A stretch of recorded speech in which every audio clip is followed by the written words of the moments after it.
Hey everyone, and welcome back to Exposed, Scandalous Files of the Elite. I'm your host, Jim Chapman, and I have an emergency podcast to release today. And let me tell you what kicked this off. Yesterday evening, I'm sitting at home. I'd just gotten back from a Christmas party, and I was settling in for a night of Yellowstone, right? And my Facebook starts blowing up. The news had broke that Jay-Z has been named in a prior lawsuit regarding Sean Diddy Combs and all the shitty stuff that he's been doing, right? So I hit the pause button and I went to trying to figure out and research what the hell was going on. Now, I'm going to tell you, this wasn't a surprise to me. That's really all I can say. It was a surprise to me that it occurred when it did. It was not necessarily a surprise, the name. As I said, this is an edit, if you will, of a previous lawsuit. I'm going to catch you up on all this. This original lawsuit I did cover, but it was way back in early October. So if you didn't catch that episode or you need a refresh, I am going to give that to you because I have the amended lawsuit in front of me now. It's not very long, but it's very interesting. And it does include Jay-Z now in that lawsuit, which incidentally, his real name is Sean Carter. So I'm going to cover that now, and then we're going to cover everything that's going on, including Sean Carter's response to all of this, which is pretty threatening, to say the least. And it kind of shows how he operates. So let's get into it. And this Jane Doe that filed this lawsuit originally resides in Alabama. And then as it works in any lawsuit, it goes into the parties involved. And of course, Diddy, we all know about Diddy. But I'm going to give you a little bit about Sean Carter / Jay-Z. Defendant Sean Carter is a male who, on information and belief, maintains residences in both New York and Los Angeles. Defendant Carter is most commonly known by his industry name of Jay-Z. Carter was identified in plaintiff's original complaint as Celebrity A prior to filing this amended complaint. Carter received a letter from plaintiff's counsel requesting a mediation to resolve the matter, and we'll talk about this after the lawsuit. Upon present information and belief, Jay-Z responded to said letter by not only filing an utterly frivolous lawsuit, but by also orchestrating a conspiracy of harassment, bullying, and intimidation against the plaintiff's lawyers, their families, and employees and associates in an attempt to silence the plaintiff from naming Jay-Z herein. This effort was meant to scare the plaintiff and discredit her counsel. The effort failed. Indeed, plaintiff chose to file this amendment as a result of the egregious conduct perpetrated by Carter. Each of the Combs corporations aided and abetted Combs in committing unlawful acts, etc. Now, before I get into the meat of this lawsuit, I want to catch you up on what was just said, and I want to catch you up on how this all works. I've mentioned this in the past, but when you're a lawyer and a complainant comes to you in a civil case, not a criminal case, and they say, I was raped back in the year 2000, such is the case here, and Jay-Z raped me, for example, along with Sean Combs. They'll go to Jay-Z, those lawyers. Well, they'll talk to the plaintiff first and they'll say, we can take them to court and you can kind of relive all of this, or we can go to them and we can say, look, we'll settle for this amount of money. Of course, no amount of money is ever going to be enough technically, but in a civil case, that's all you're ever going to get. It's not a criminal matter. And the statute of limitations on criminal cases is different than civil cases. So many people may wonder, why is Jay-Z not being criminally charged? Well, the statute of limitations has run out. This happened 25 years ago. The only option they have here is money. So undoubtedly, Busby did go to Jay-Z's people. And undoubtedly, they said, go fuck yourself. And so you're left with one option, and that's to file a civil lawsuit in court. But they do give these celebrities the opportunity to kind of make it go away without anybody knowing about it. Now, it's important to mention right here, legalese, right? There's no conviction here. This is accusations. And we'll get into Jay-Z's response to these allegations in a little while. But that's how it works. Jay-Z actually turned around and told him to go fuck himself, not only verbally, but he also filed a lawsuit of his own against Busby, saying he's trying to extort me, essentially. So let's get into it. And I'm going to review this lawsuit again with Jay-Z included in the factual allegations. On or around September 7th of 2000, the plaintiff, then 13 years old, had a friend drive and drop her off near Radio City Music Hall in New York so she could try to attend the Video Music Awards, the VMAs. Attending the VMAs was on the plaintiff's bucket list, and she believed she could gain entry. Plaintiff arrived at the venue and saw large crowds gathering as artists and entertainers began arriving. Plaintiff was very excited. As the event began, much of the crowd moved inside, but the plaintiff, without a ticket, remained outside with others and watched the VMAs on the Jumbotron. Determined to get into the VMAs or the after party, she approached several limousine drivers parked nearby and attempted to talk her way in. One of the limo drivers she spoke with claimed to work for defendant Combs. The driver told her that Combs liked younger girls and that she fit what Diddy was looking for. And while not allowing her into the awards, the driver did invite her to the after party. The driver stated that he had to drive Combs and others to the after party first, but instructed the plaintiff to return to his location after the event and that he would pick her up and take her to the after party. Later that evening, the plaintiff excitingly returned to the same location and waited for what seemed to her like a long time. The driver eventually returned and drove her to what he described as the after party. After 20 minutes, plaintiff arrived at what she believed to be a large white residence with a gated U-shaped driveway. Once inside, two men asked the plaintiff to sign a document, an NDA, which the plaintiff did not read, but which she now believes may have been a non-disclosure agreement. She was told that she could not discuss what happened at the party. She gave them in her name and signed the form, but did not receive a copy. Inside the building, the plaintiff recognized many celebrities as she entered what appeared to be a large living room or foyer containing a large crowd. The plaintiff attempted to mingle into the crowd and talk to several of the celebrities that she recognized and whom she wanted to see at the VMAs. Waitstaff circulated throughout the room carrying trays of drinks, and loud music played throughout the venue. The plaintiff also observed widespread drug use, including marijuana and cocaine. After attempting to talk to numerous celebrities, the plaintiff accepted a drink from one of the waitresses circulating the crowd. The drink was a reddish yellow mixture and tasted like orange juice, cranberry juice, and something bitter. After drinking just a portion of that drink, the plaintiff began to feel woozy and lightheaded, making her want to lie down.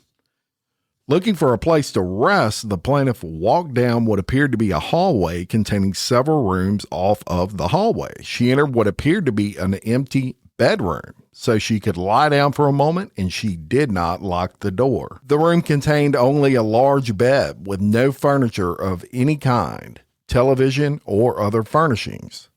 Soon after, Combs entered the room, along with defendant Carter, Jay-Z, and a female celebrity known as Celebrity B. I wonder who that is. Plaintiff immediately recognized all three celebrities. Combs aggressively approached the plaintiff with a crazed look in his eyes, grabbed her, and said, "You are ready to party." Combs threw the plaintiff toward the wall, causing the plaintiff to fall. The plaintiff got up and stumbled, at which point Combs grabbed her again and threw her on the bed. At that point, Carter began removing the plaintiff's clothes as she grew more and more disoriented. Plaintiff was held down by Carter, Jay-Z, as he vaginally raped her, while Combs and Celebrity B watched. After Carter finished, he stepped back towards the wall. Combs then stepped forward and vaginally raped the plaintiff while Carter and Celebrity B watched. Combs then knocked the plaintiff down and attempted to force the plaintiff to perform oral sex on him. She fought back, stood up quickly, and punching out at the same time hit Combs in the neck. Taken aback, Combs stopped his attempt. When Combs backed away in surprise, the plaintiff grabbed her clothes and shoes and ran out of the bedroom, holding her dress in front of her like a towel. She ran around the residence until she found a front door and was able to leave the party. Although there were other guests still at the party, no one appeared to take notice of the plaintiff's distress or attempted to help her. Once outside, the plaintiff put on her clothes and left the scene in the dark. The plaintiff attempted to retrace the route taken by the limo driver. She kept running until she reached a gas station that she noticed on the way to the party. A female clerk noticed her in distress and allowed her to use the phone. The plaintiff called her father, admitted she had lied about her whereabouts, and asked him to pick her up. The plaintiff's father arrived to pick her up shortly before dawn. After the assault, the plaintiff fell into a deep depression, which continues to affect every facet of her life. Plaintiff suffers from post-traumatic stress disorder and a seizure disorder caused by stress and trauma, and the plaintiff has had difficulty maintaining normal relationships and lives largely withdrawn from society. So there is that lawsuit with Jay-Z front and center on it. And here's the headline from when this all came out. Jay-Z accused of raping girl 13 with Sean Diddy Combs more than 2 decades ago. The complaint was originally filed in October against Combs, but has since been amended to include Jay-Z, whose real name is Sean Carter. Carter, though, lashed out at the allegations last Sunday. Now, I'll read you that statement in just a minute. In court papers, the alleged teen victim claimed she was attacked by Combs and Carter at a house party in September 2000, along with an unnamed female celebrity that watched. The girl claimed the alleged attack unfolded after she had one drink that left her feeling woozy and lightheaded. And in a statement, Carter, who married pop star Beyonce Knowles in 2008, denied the allegations as he ripped the alleged victim's Texas attorney, Tony Busby, who has spearheaded a slew of civil lawsuits against Combs. So that was the headline. And look, shout out to all my fans out there on Exposed who messaged me.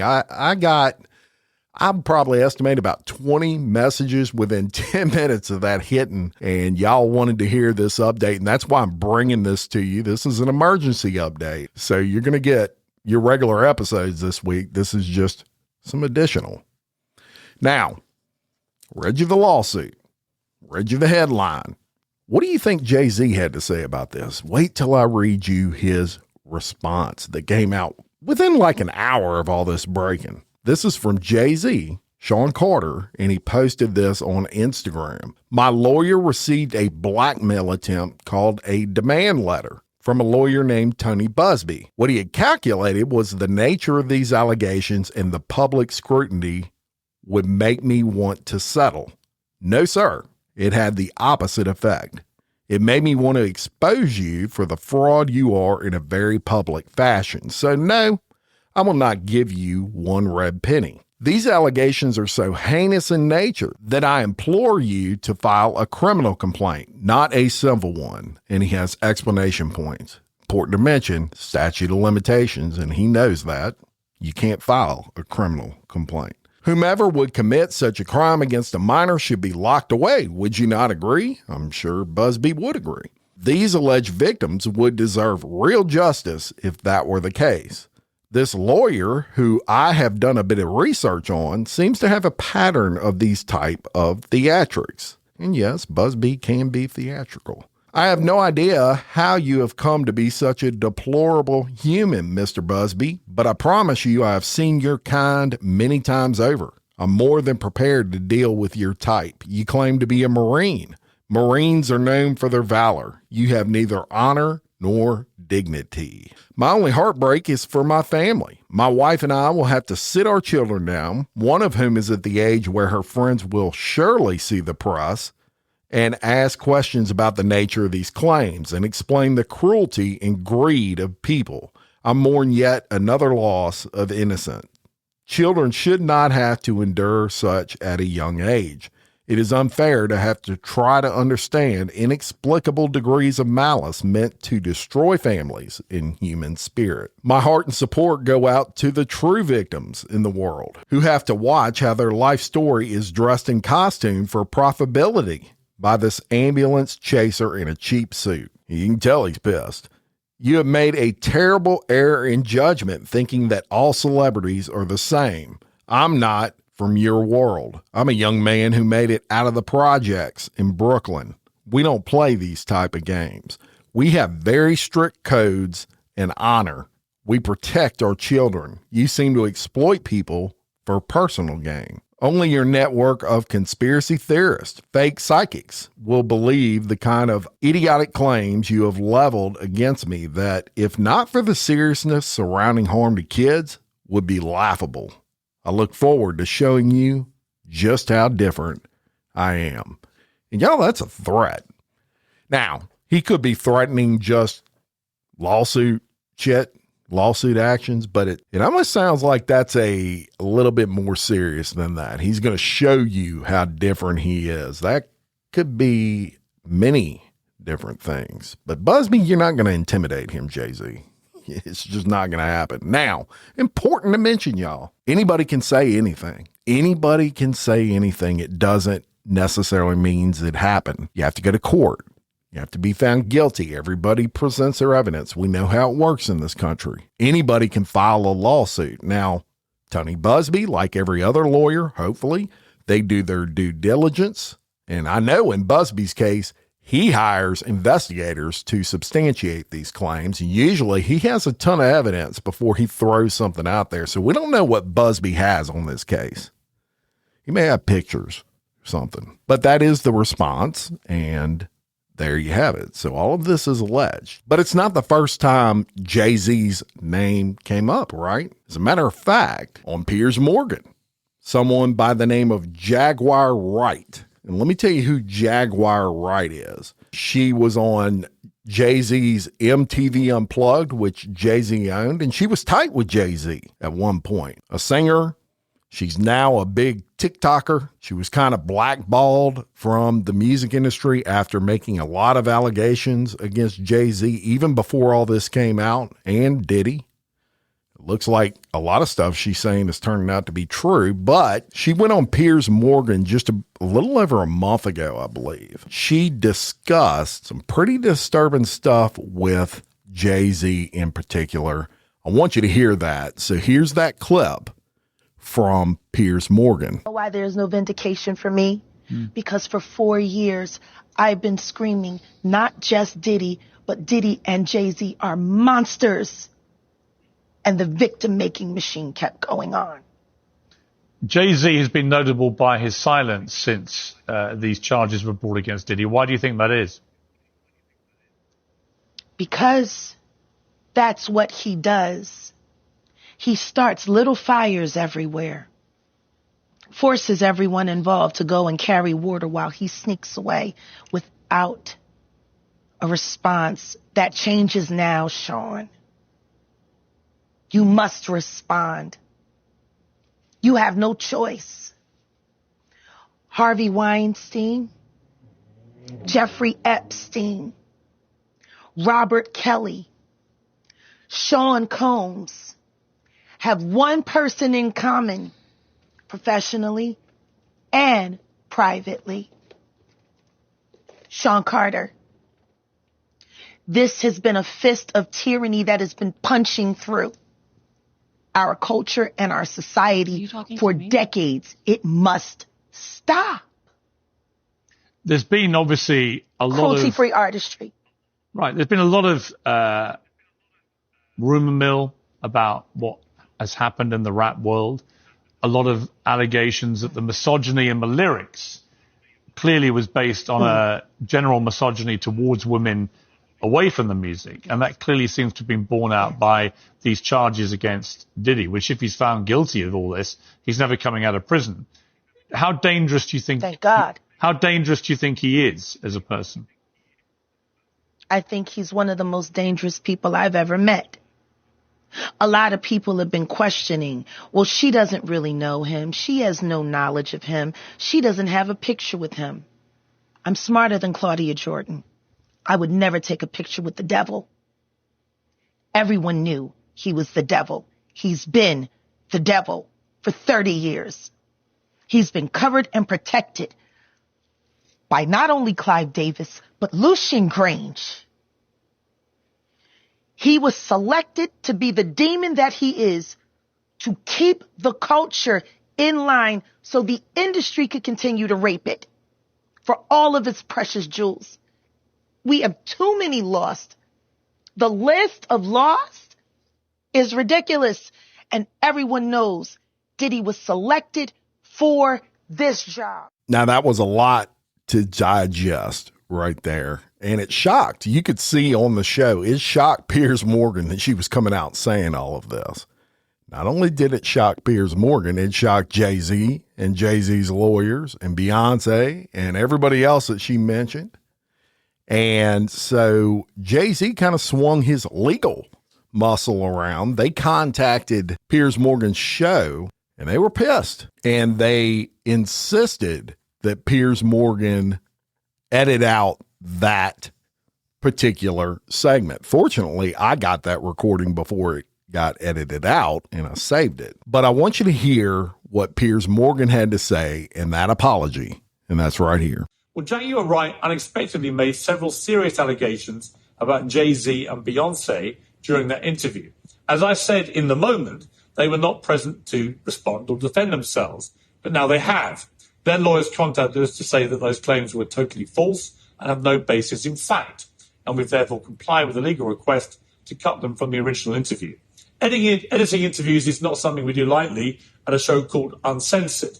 But, like the proverbial cries of fire in a crowded theatre, there are legal limits on us too. And we apologise to Jay-Z and Beyonce. So there you have that. And we're going to continue on. And let's talk about, because this is pretty much the whole cusp of this emergency podcast today. Let's talk real quick about the relationship between Jay-Z, Beyonce, and Diddy. They've been friends a long time. Look, Jay-Z and Diddy were besties. Okay. Their friendship actually dates back to the early 1990s. Now, Diddy at this time, he was a music mogul. He left what's known as Uptown Records and he started Bad Boy Records and he signed Notorious B.I.G. And Jay-Z, he was kind of on his own at that time, but he found some success with an album called Reasonable Doubt. This was in 1996. It featured Biggie Smalls in that album, and that's kind of how him and Diddy got really tight. Then, less than a year after its release, Biggie gets murdered, and another album comes out from Jay-Z called In My Lifetime Volume 1. This was in 1997, and Diddy was very active. He contributed to that album.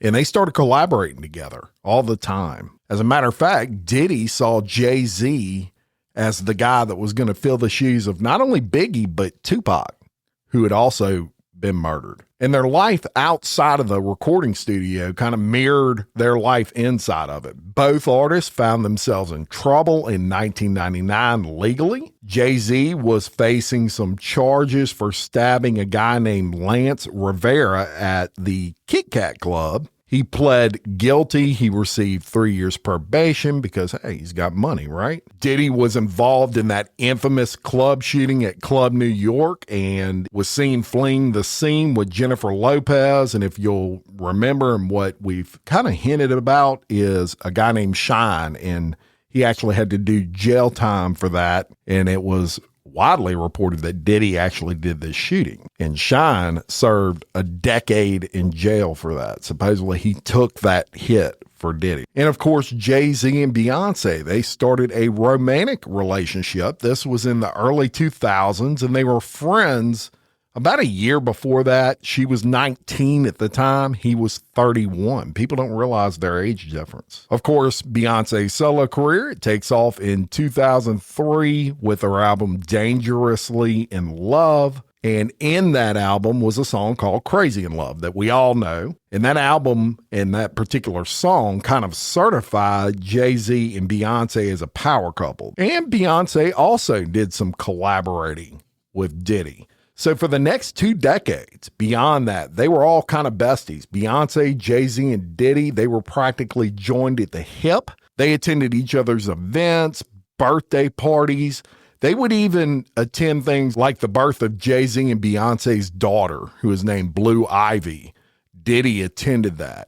When you attend somebody's birth and you're not related, you're a bestie. So they had a unique relationship. They were both kind of competing for the world's wealthiest hip hop star, if you will, but they were good friends throughout. Now in 2022, that was the last time they were kind of seen together. They were both present for DJ Khaled's Walk of Fame ceremony in 2022. That was also the last reported sighting before Diddy's ex-partner of 11 years, Casey Ventura, accused him of sexual assault in 2023. Now, this is public sightings. Doesn't mean they weren't hanging out in private. So to wrap all that up, Jay-Z, Beyonce, and Diddy, they've been besties for 20 plus years while all this shit's been going down. I'm not saying anything. I'm not saying that matters or it don't matter. I'll let you be the judge of that. Now, when we talk about elite on this show, because after all, this is what it's about. Exposing the scandalous files of the elite. Let me tell you how elite Jay-Z is. His net worth, as of right now today, $2.5 billion with a B dollars. And that don't include Beyonce's money. That's Jay-Z's money. Beyonce, you can throw a shit pile of money on there too. Millions and millions and millions, right? So they're very elite. And they are as powerful as Diddy. There's no doubt about it. I just wanted to bring you this emergency episode and give my thoughts and get you into the know on the whole Jay-Z saga that is going down as it relates to Diddy. Are more stars going to come out? Kind of depends. They're going to keep their eyes on this. And if there's someone that's on a video, and let me talk about that really fast before we get out of here. There's a lot of people on video, a lot of celebrities on video out there, but they're doing the same thing with these folks. They're shopping those videos. Hey, do you want to buy your video back? If you're a $500 million net worth guy and somebody comes up to you and says, I got a video of you and an underage teen, and if you want to make it go away, it's going to cost you $10 million. Guaranteed they're paying that $10 million. Jay-Z in this situation, I think, doesn't believe there's any evidence. You still have to have evidence in this country of something. And it's one thing that Diddy's being charged with this stuff because there's so much evidence out there. It's not hard to put the pieces together. Jay-Z, I don't know what evidence is out there on him. He may think it's one person's word against another's. And that's all it is. Prove it. Prove I was there. That seems like what he's doing here.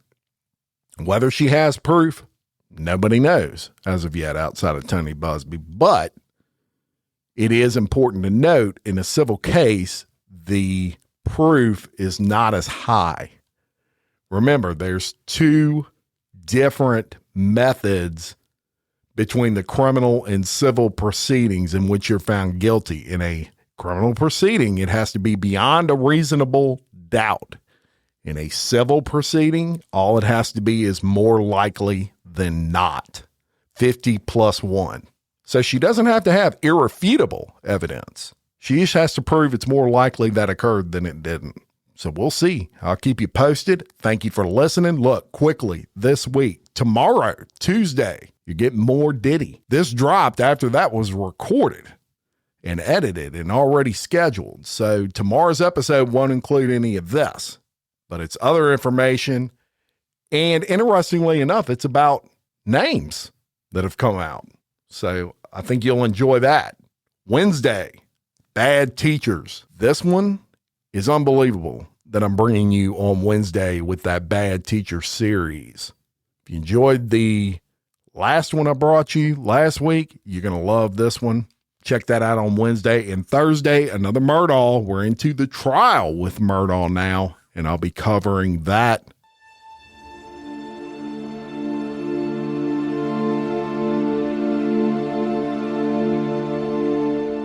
And until next time, for Exposed, Scandalous Files of the Elite, I'm your host, Jim Chapman. Much love.